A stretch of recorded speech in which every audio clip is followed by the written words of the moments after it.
Hey guys, welcome back.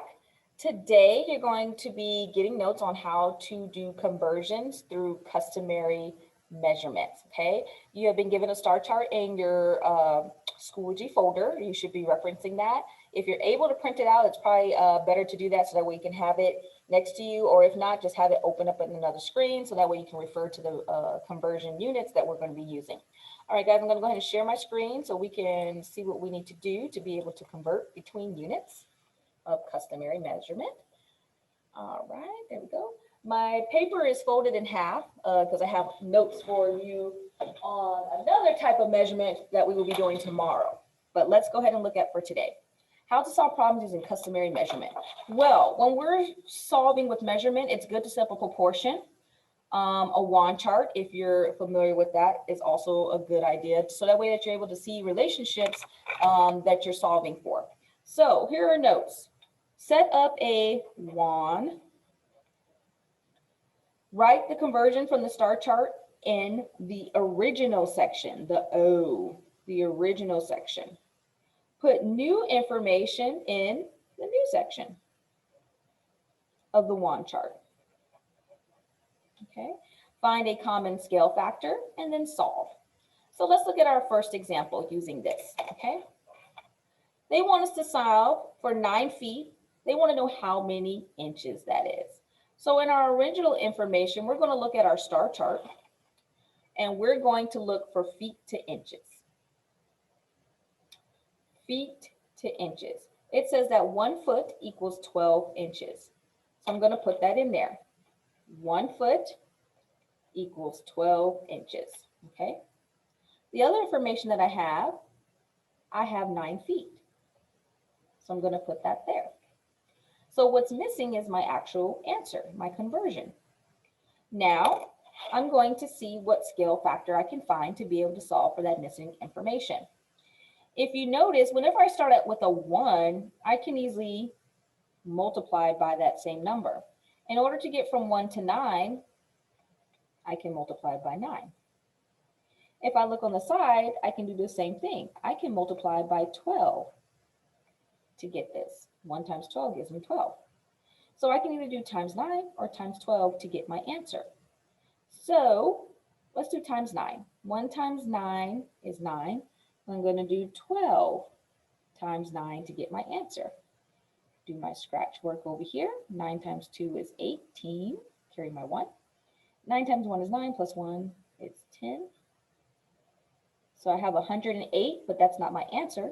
My answer is 108 inches. Remember, we need to label our answer, 108 inches, okay, because that's what it was asking for.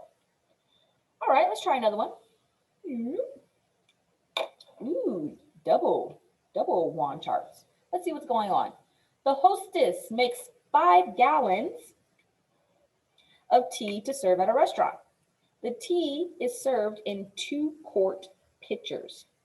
How many pitchers will the hostess need to fill? So we got 2 things going on.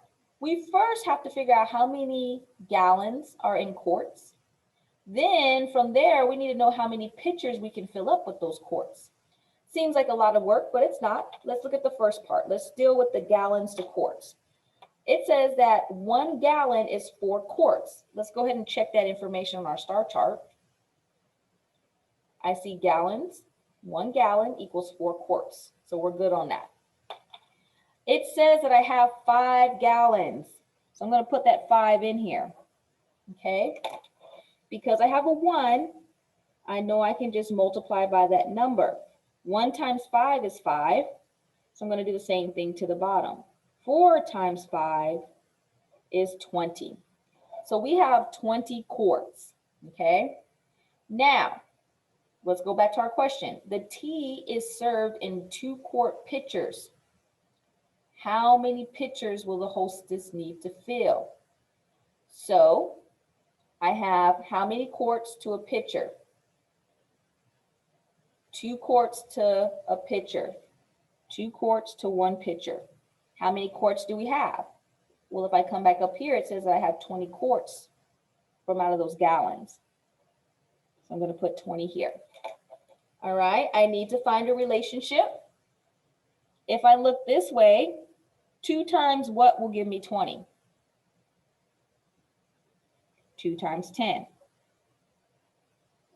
Okay, now some of you might like, well, Miss, I saw on the side, I got from 2 to 1.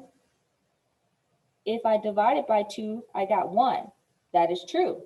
Remember, sometimes you have 2 ways that you can solve the problem, but either way should still give you the same answer. Let's check out our math. If I did times 10, 1 times 10 is 10. And let's say I did divide it by 2. Let's say we decided to divide it by 2. 20 divided by 2 is also 10.